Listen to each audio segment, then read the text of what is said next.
गमगीन बुलबुल। सूरज गुरूब हुए कुछ ही देर हुई थी। उफक पर नारंगी रोशनी अभी बाकी थी कि आबादी से दूर खुश्क होते तालाब में मेंढक टटरा रहे थे। झींगर भी वक्फे वक्फे से अपना राग अलापते और चुप कर जाते, जैसे रात के लिए अपने आलात चेक कर रहे हों। करीब ही एक सूखे दरख्त की शाख पर एक बुलबुल उदास बैठा था। वो ना तो हल जल रहा था, ना कुछ बोल रहा था। ऐसा लगता था कि जैसे चहचहाना भूल गया हो। इसकी आंखों में उदासी तीर रही थी।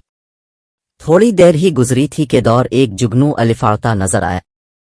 बुलबुल पर नजर पड़ते ही वो सीधा इसके पास चला आया और पुरजोश लहजे में बोला, प्यारे बुलबुल, मुझे मालूम है तुम क्यों उदास हो। तुम्हें अपने घर जाना है, लेकिन अंधेरा हो गया है। आओ मैं तुम्हें छोड़ देता हूँ। एक अरसे बाद आज मुझे नेकी कमाने का मौका मिल रहा है। मैं तुम्हारी मदद के लिए हाजिर हूँ। नहीं, मुझे कहीं नहीं जाना, इसलिए कि मेरा घर बर्बाद हो चुका है।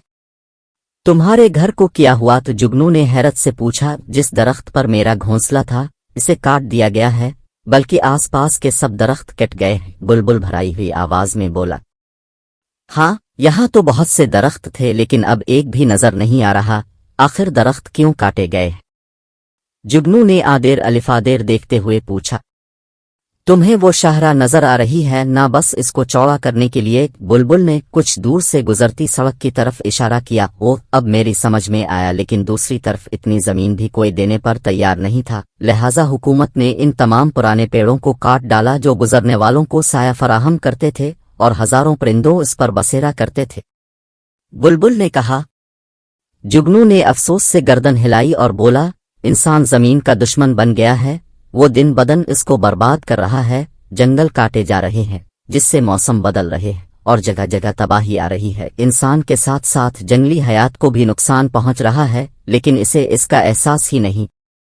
बुलबुल ने आह भरी और बोला, मेरे सब साथी ये इलाका छोड़कर चले गए हैं। कल मैं भी यहां से चला जाऊंगा। दोनों खामोश हो गए और उफक पर इस बदली को तकने लगे जिसमें अभी रोशनी की कुछ किरणें बाकी थीं।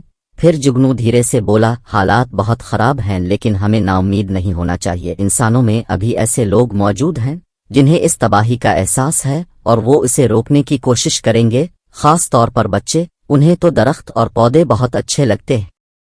बुलबुल ने गर्दन हिलाई और बोला, हाँ, तुम ठीक कहते हो। हमारी बका इंसानों की नई नस्ल के हाथों में है। दोनों खामोश हो गए। जब अंधेरा बढ़ गया तो जुगनू रोशनी फैलाता एक तरफ अलिफाड़ गया, और बुलबुल ने अपनी चूंच परों में छुपाकर आंखें मूंद ले।